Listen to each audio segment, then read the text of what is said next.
বিরোধী দলের অপপ্রচারের বিরুদ্ধে প্রতিবাদ জানিয়ে শুক্রবার গন্ডাছড়া মহকুমার সাংবাদিকদের নিয়ে গন্ডাছড়া বিজেপি কার্যালয়ে সাংবাদিক সম্মেলন করেন ধলাই জেলার জনজাতি মোর্চার সভাপতি পতিরাম ত্রিপুরা। সঙ্গে ছিলেন গন্ডাছড়া মণ্ডল সভাপতি সমীর রঞ্জন ত্রিপুরা, মণ্ডল সম্পাদক সমীর দাস, এসসির চেয়ারম্যান আদিত্য সরকার, গোপাল সরকার, বিজেপির অন্যান্য নেতৃত্বদ্বয়। তিনি বিরোধী দলের, বিশেষ করে কংগ্রেস ও সিপিআইএমের বিরুদ্ধে তীব্র সমালোচনা করেন এবং তারই প্রতিবাদে শনিবার বিজেপির উদ্যোগে বিক্ষোভ মিছিল সংগঠিত হবে বলে জানানো হয়েছে।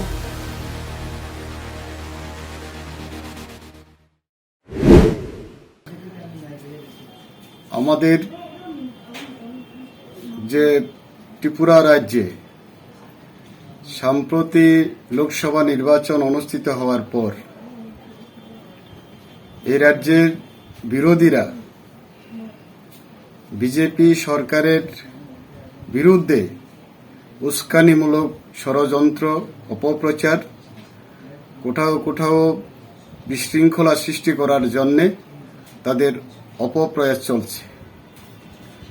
তারই প্রতিবাদে আমাদের আগামী 18ই মে অর্থাৎ আগামীকালকে বিকাল 4টায় সারা রাজ্যে বিক্ষোভ মিছিল এবং বাজার সভা অনুষ্ঠিত হবে।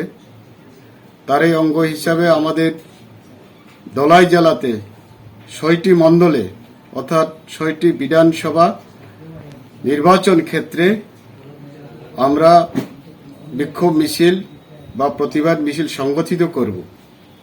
আমরা গতকালকে 6টি মণ্ডলকে নিয়ে আমাদের কর্মসূচি আমরা জানিয়ে দিয়েছি, সিদ্ধান্ত নিয়েছি এবং আজকে আমি আছি গন্ডাছড়া মণ্ডলে।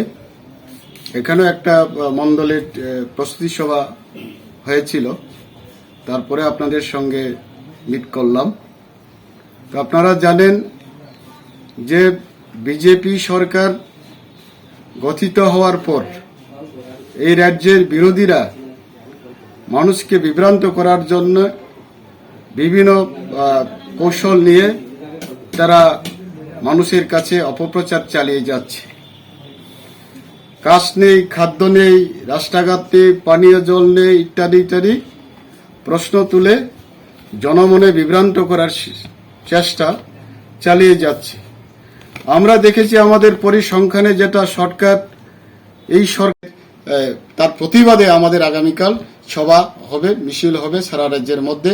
যেমন হবে আমাদের ধলাই জেলাতে হবে, গন্ডাছড়াতে হবে, সামনেতে হবে, সবখানে আমরা সংগঠিত করব।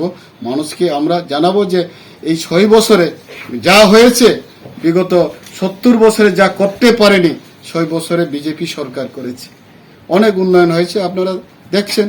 আপনারা বিভিন্ন জায়গাতে যান, বিভিন্ন এলাকাতে যান, রাস্তাঘাট, পানীয় জল, বিদ্যুৎ সবখানে আমাদের সুন্দরভাবে ব্যবস্থা হয়েছে।